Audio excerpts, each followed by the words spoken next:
ほっほっほっほっほ。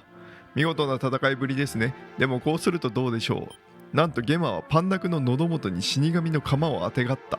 パンダク、この子供の命が多ければ存分に戦いなさい。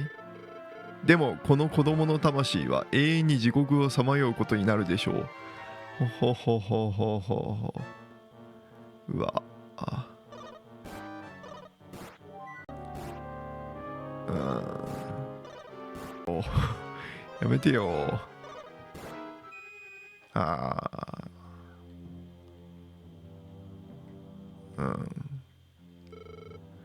ほほほほほ。ずいぶん楽しませてくれました。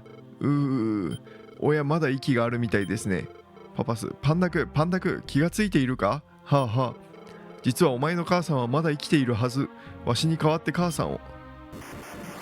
ぬわ